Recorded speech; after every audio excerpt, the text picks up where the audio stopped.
Can't Tear My Eyes From You, Chapter 24. Say yes.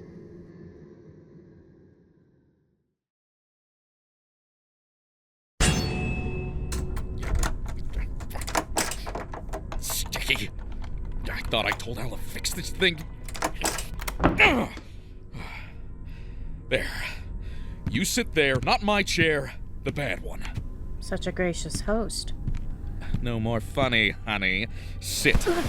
Don't touch me. Don't be dramatic. They must still have Halloween decorations in the UK. Yes, but one doesn't typically expect a dancing skeleton in an academic's office. Well, you haven't messed with the typical academic. Now sit, or I'll make you sit. Fine. What is that smell? Formaldehyde. All right, Missy. You clearly have no idea how badly you've messed things up here, so I'm gonna give you a crash course. Let me find my notes and I'll show you just how... Jedediah, Marina Laplace is on the phone. Tell her to wait. She's made it clear that's not an option. Well, you're going to make it an option. Whom works for whom in this scenario, Jedediah? Excuse me? The terms of your contract are as clear as the terms of my programming. Would you like me to elaborate on what termination of contract might look like for you? Don't threaten me. I can take everything I've ever given you away like that. Miss Laplace has informed me that her phone has been ringing, quote, off the hook since we finished filming. But the episode hasn't even aired yet, has it? It seems a small but meaningful percentage of our audience is upset about images they've seen on our program. Images they claim to have completely forgotten until approximately half an hour ago. How much is small but meaningful? 0.05%. Oh, that's nothing. That's over 150,000 people. I have to take this. Just keep your hands to yourself, all right? The artifacts I have here are delicate and testy, and I don't want you... I'm serious, Kalhara. Do not mess with... Do not disrespect me. Not today. Jedediah, nothing on heaven, earth, or wherever the hell you came from could ever possess me to find out what disgusting things you hide away in here.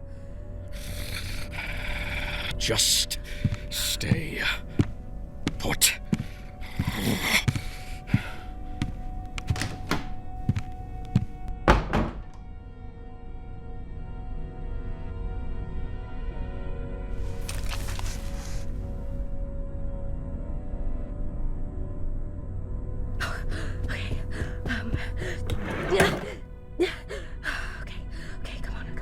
Come on, there must be something.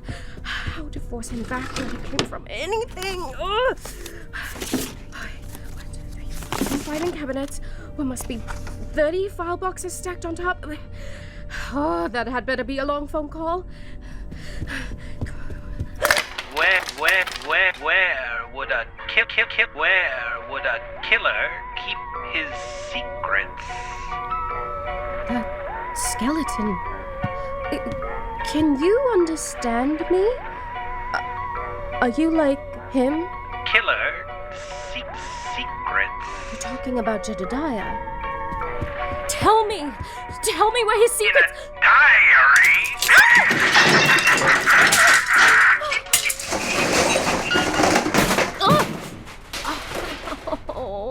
Oh.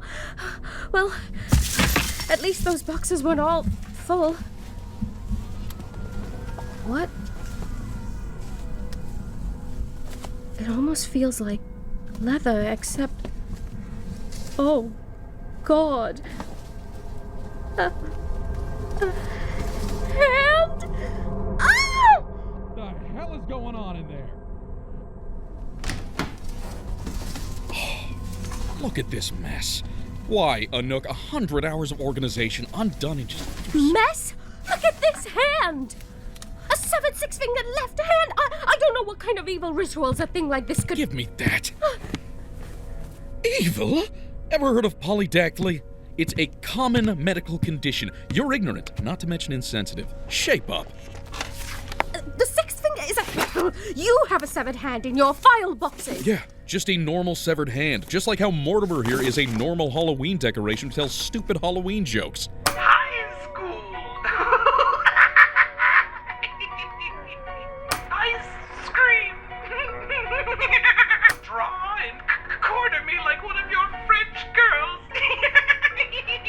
Good one, Morty. Don't remember which joke that punchline goes to. What is wrong with you?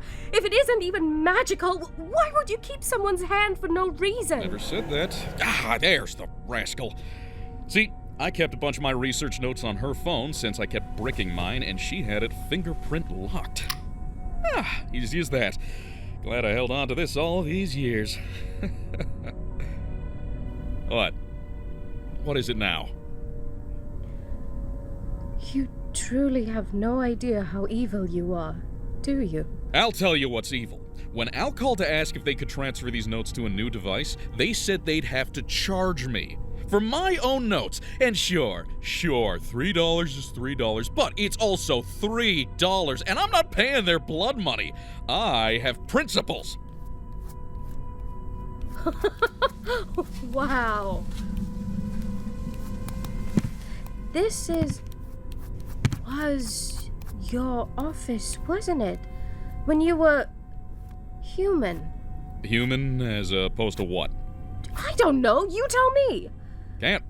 Haven't figured it out yet. But sounds like you know more about me than I expected, so I thought I'd fish a little. Capote's figured out most of it. You were an academic here in 2036. 2026. It's basically the same thing. Didn't feel like it at the time. You mind shutting up for a second? I'm looking for the part of these notes that says how badly you screwed up. Something happened at that point. Something connected to what's happening to us now. Something that made you into this thing. And now the algorithm has gone through your research and summoned you back here. Somehow. I'm only saying this so that you know there's no point in lying. We figured out this much. We'll get the rest, so you might as well explain. Like this, for example. The woman in this photograph. That must be her hand. Yeah. You see a lot of photos of women with six-fingered hands? My question is who the man holding her is. He doesn't look anything like you. So? Why would you have a photo of some other couple on your desk? Who said it was another couple? Did someone have this office after you? This is his photo? Swing and a miss. For all intents and purposes, San Narcisse stopped existing after the first experiment.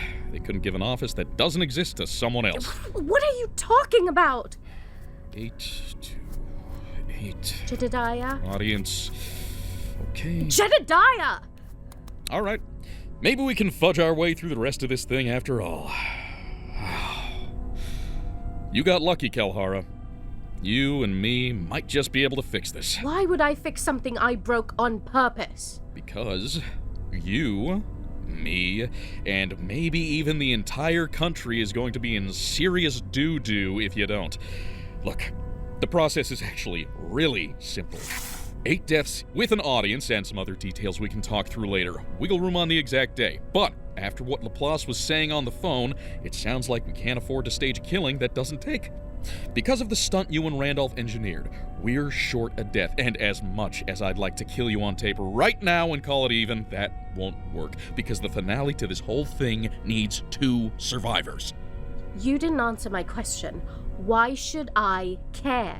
I did. You just didn't listen. You killed 2 people I loved. I'll see you rot before I help you. Won't have to wait long for that.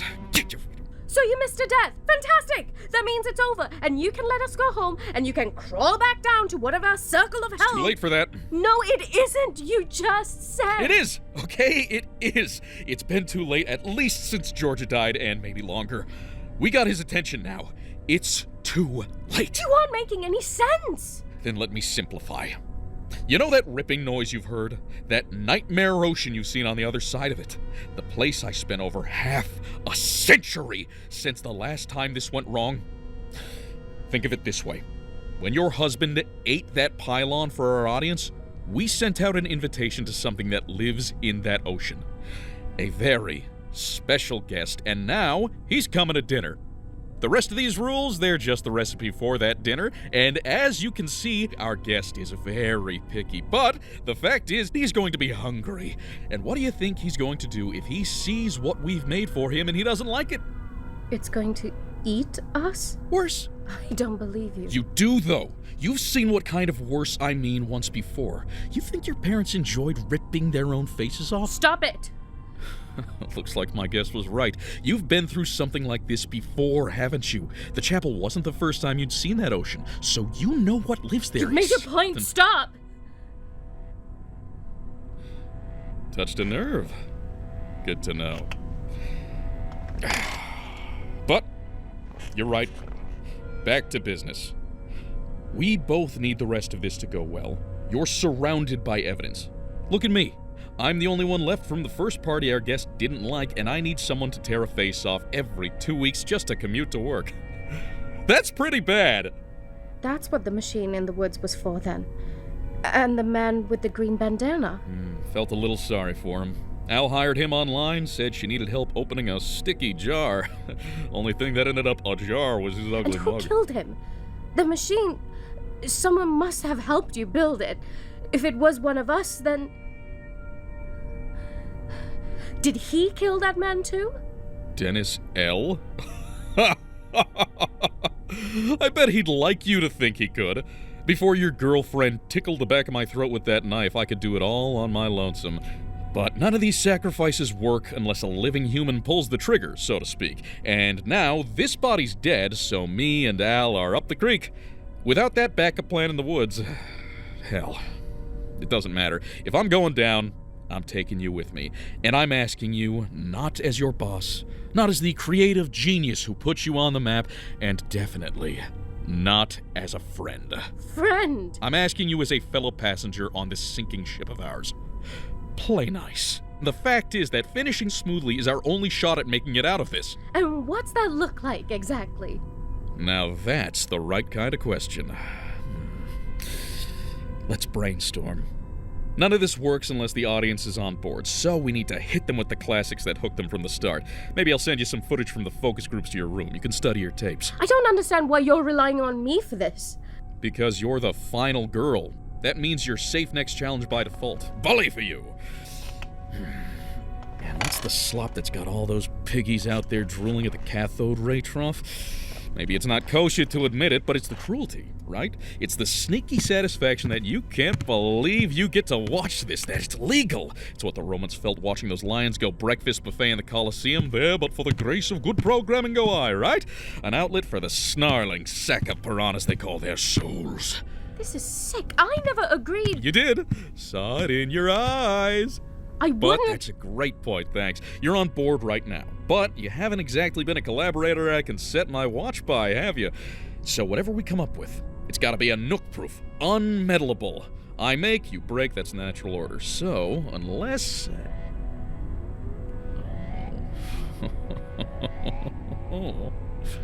What? What is it? I've got it. Here's the deal. We've got 8 days till we record our next challenge, but I'm gonna pitch it to you now and get a little focus group of one going, and it's so simple, I'm gonna do it in 2 words. The rules of the challenge are 2 words? Really? Not rules like Al does them. My rules. No twisting, no lawyering. You ready? Pick one. Pick one what? That's the game. Taylor, Capote, or Dennis L. Pick one. Pick one to live or pick one to die? Pick one. To live or to die, Jedediah? Pick one and find out. That's... No. God, you look miserable.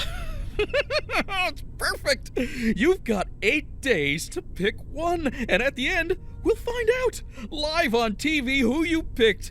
And just to make sure you don't do any scheming, everyone's room-bound outside of short meetings Al and I planned together.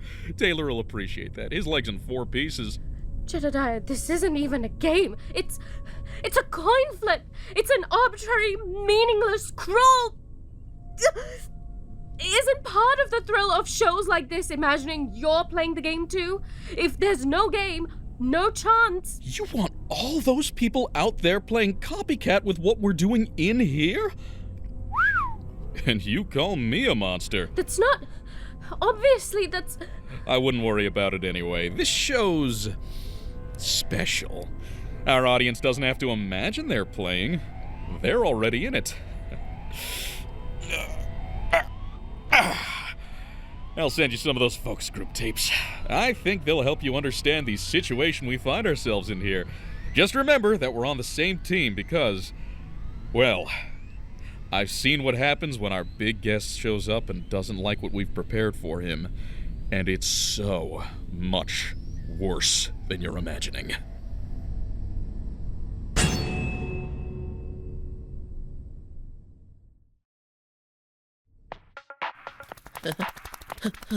Oh, fuck. Well, it looks like I've arrived just in time. Don't be frightened, young man. I'm not your typical domestic invader. I am the Organitech Sperm Fairy, sent here by No Tomorrow Pharmacology to tell you about an exciting new income opportunity. Oh, that's nice. Can it, wait?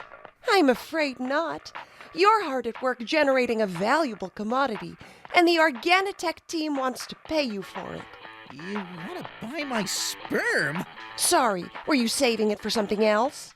No, but... Then wring that sock out into this test tube and follow me.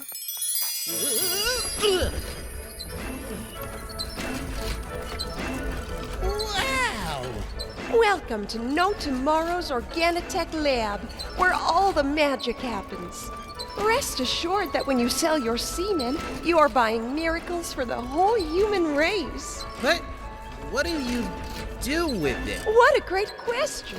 From genetic research to other things, here at Organitech we use every part of the animal, and you're just the kind of beast we're looking for. Other things? What other things? You sound awfully suspicious, mister. What nefarious things do you think we might do once we own your gene sequence? I don't know. Well, if a smart, strong guy with smart, strong seed like you can't think of anything bad right now, then surely our team of dum-dum PhDs couldn't possibly. Just sign this form giving us the right to sell your information to whoever we feel like, and you're good to go. But how much are you paying me? Does it really matter? Think about it. You've already sold everything else. Your hobbies, pictures of your family, conversations with your oldest friends. You package them all with referral links and hope for pennies in return. This is the last thing you haven't sold. You're leaving money on the table. So, do the responsible thing and give me your sperm for $6.99 a jug. Okay? But... Nut up and give me your sperm! Hey! Great.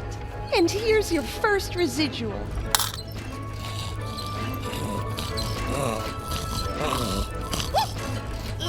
What is that thing? Oh, that's just one of our friendly factory workers. Why does it look so much like me? So don't wait. Get paid for your private time. You've got spunk, kid. And we want it at Organitech Labs.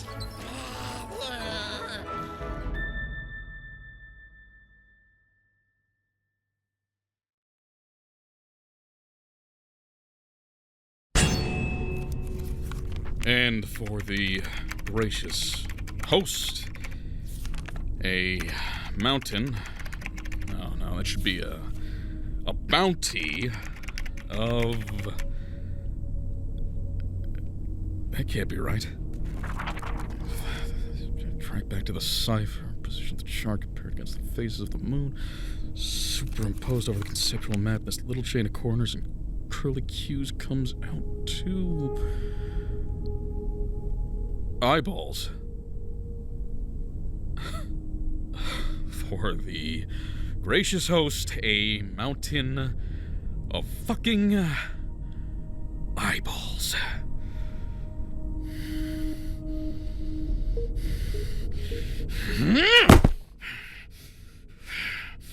Six months until the grant is up. 2 weeks spent translating that passage, and what's the prize? A lifetime supply of fucking eyeballs. One of these things has to be worth it. Tear open the portal to a torrent of bile. No. Personal visitation by the comptroller of flies. No. Life eternal as feed in the bloodsucker's court. No. No. No!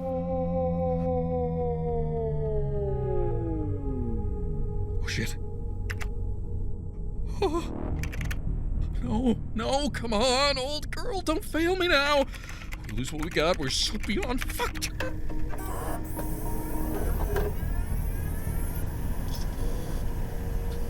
Most recent backup. June 11th, 2026. 10 minutes ago. Oh, thank God. You too, huh? It was a disaster, Jed. It was... Jesus, I don't think it could have gone any worse. Ellie! What the hell? I don't care how bad you get, but you don't take it out on the priceless occult artifact! Priceless? It's a Halloween decoration, Jed. Yes, well, it's a decoration that I purchased at a reasonable markup from a reliable reseller, given that it might be possessed by an ancient spirit. Why? Because it moves? They all do that. There. Feeling a little better? The world's ending, Jed. Who's gonna feel better through that? Why don't you lie down and I'll make us some coffee. I love you, Callie. I love you too. Now, take it easy and I'll get coffee like a good little hubby to be. And leave Mortimer alone.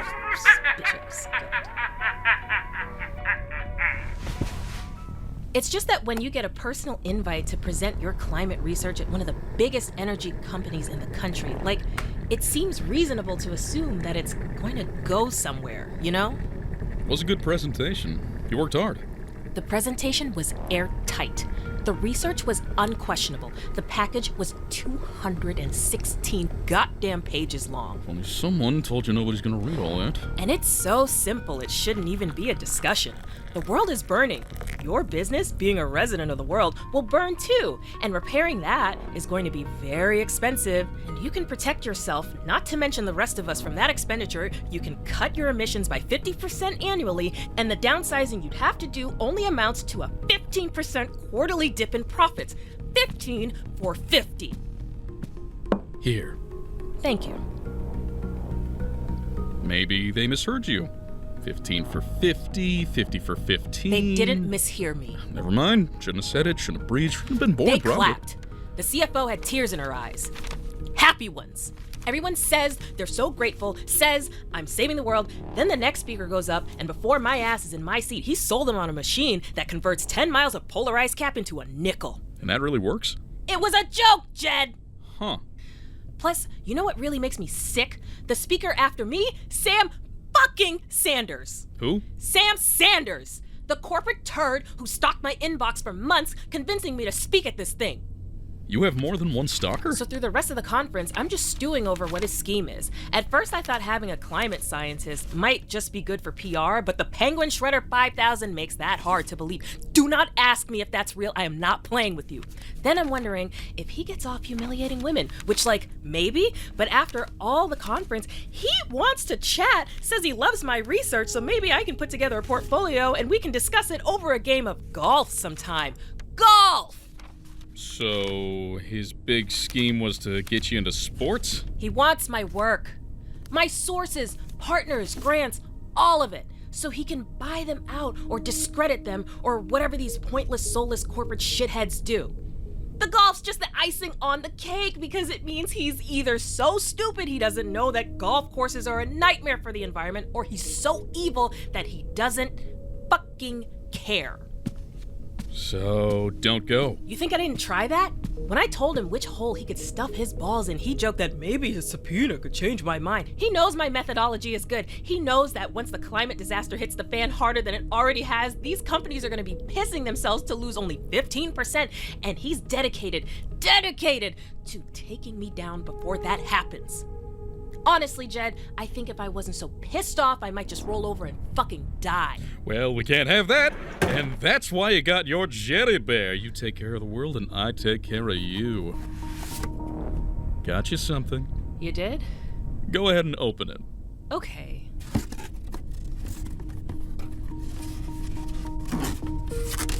Oh, Jedediah! These gloves. Leather?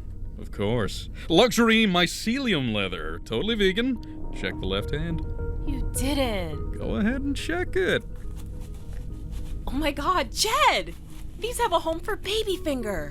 You wouldn't believe how much sneaking around I had to do to take your measurements, and then finding a mushroom leatherworker who would do a tailor-fit six-fingered glove. Oh. They're so soft and beautiful. These must have cost you a fortune. Some things are worth it.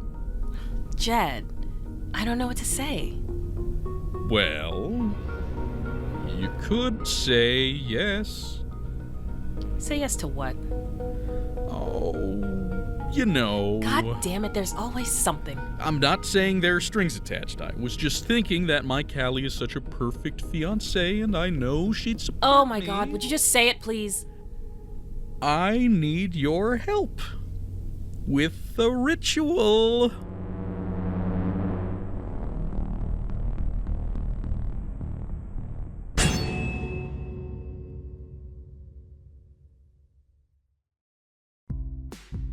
If you like our stories and you'd like us to keep making them, please follow us and spread the word about us on social media, including at the Penumbra Podcast on Instagram and TikTok, the Penumbra Podcast on Facebook, and at thepenumbrapod.bsky.social on Blue Sky. If you have a little bit to spare, we have merch galore available for you to buy, including t-shirts, mugs, posters, recordings of live shows, official soundtracks, and so much more. You can find those at www.shopthepenumbrapodcast.com. The kind of support that helps us most of all, though, is a recurring monthly subscription over at the Penumbra Special Edition at thepenumbrapodcast.supercast.com. You can receive early ad-free episodes and a huge amount of behind-the-scenes content, including production scripts, commentaries, live streams, and so much more. We have all of this available for the same price on our old Patreon at patreon.com/thepenumbrapodcast as well, but we get a better rate on your contributions over at the Special Edition, so if you want your dollar to go farther in helping us, that's the place to go. We use your contributions to pay our actors and artists competitive rates, purchase equipment and license software that allows us to work and record remotely with a wide range of performers, and buy time to work obsessively on these stories to make them as good as they can be. If you want indie art to continue existing, please consider supporting it how you can. Thank you. And hey, speaking of behind-the-scenes content, one of our favorite awards is our companion podcast for Thirst, Wet Hot American Doomsday, where Harley and I chat with the actors and artists of Thirst. This week, Harley and I are talking about this flashback, how we plan episodes, and what we learned from writing our previous stories. And then I was like, Kevin, would you do me the huge honor of voicing Mortimer? And you were like, oh, I was hoping I could voice Mortimer.